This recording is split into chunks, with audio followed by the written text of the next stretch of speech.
let's look at how to build an ARIMA model. We'll look at IDing and fitting this model, starting with a realization.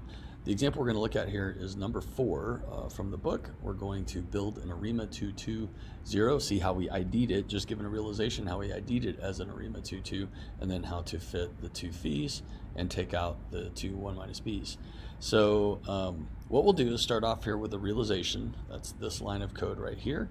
And in real life, we would just be given the realization. That's all we would know. We'd just have a starting point, which would be the realization. For this academic example, we're going to know how we generated the realization. We know that it has 2 1 minus b's. There's the d equals 2. And then we know it also has a stationary component that is an AR2 with these 2 fees.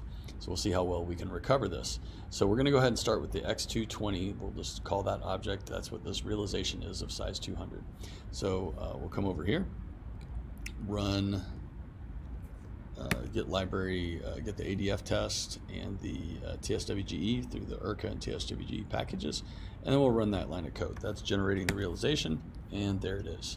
And certainly looks wandering. It doesn't get much more wandering than monotonically decreasing.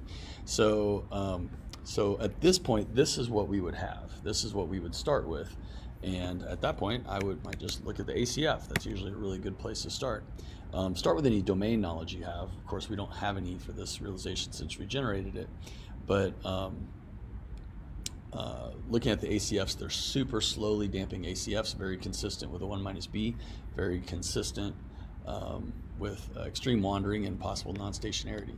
So then we look at the Parson spectral density, the Parson smooth spectral density, and it's got a huge peak at 0, again, very consistent with having a unit root. Then what we might do, some might even just proceed from there and take out a 1 minus b, but we could also run the ADF test, remembering that the null hypothesis is that a unit root is present and the alternative is that it's not. So we'll go ahead and run that. Also recalling that you only reject when the test statistic is less than the critical value. This test statistic is greater than the critical value. So this data fails to reject the null hypothesis that there's a unit root in the model. What about the KPSS test? The KPSS test has the null and alternative flipped, where the null is that it's stationary and that the alternative is that that process is non-stationary. So we'll go ahead and run this and recall that if the test statistic is greater than the critical value in the KPSS test, that's when you reject. This one's way greater. This test statistic is much greater than the critical value. So there's overwhelming evidence, according to the KPSS test, to suggest that, that this realization is non-stationary.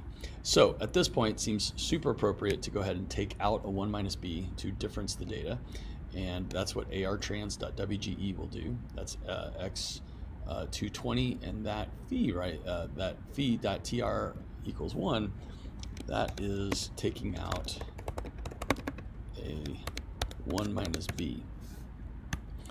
We can use phi.tr.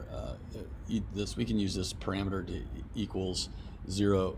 Like if we did this, let's just say this, just so we can plant this seed. If we said this was C0, 1, like that, that would be taking out a 1 minus 0b minus 1b squared.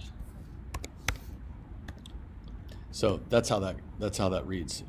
These are just the coefficients to b's as in the exponents go up from there. So this is the b, this is b squared, and you keep going. So that's how you do this. But I just want a first difference. So that first difference here would be this one, 1 minus 1b. And really we just say 1 minus b. Okay, so a little side there, but taking that out, we would just simply say, bam, just like that. And artrans.wge shows us the before and the after the differencing. So this is our original realization in ACF that we saw before, and this is what it looks like after a 1 minus b. This is the difference data. ACF still look to be very slowly damping. So what we might do is look at it and we say, oh, that looks like it might have a unit root. It may just be wandering quite a bit. What does the ADF test have to say? So we do the ADF test one more time. Notice this time this test statistic is less than the critical value, indicating that we want to, or what we do here is reject the null hypothesis that there's a unit root and suggest that there's not a unit root. So what does the KPSS test say? So we do the KPSS test, and we note that it's not as extreme as this 4 was, the 0.463, but it's still greater than the critical value. So they disagree with each other. The KPSS test is suggesting that it's non-stationary.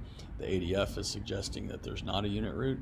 So we've got a choice here. So and a practitioner might go either way, might start modeling stationary behavior here. And it could still, according George Bach style, be a useful model.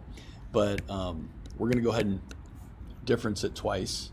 Go with the KPSS test, go with any domain knowledge we had, and just see that it's wandering with these slowly damping autocorrelations.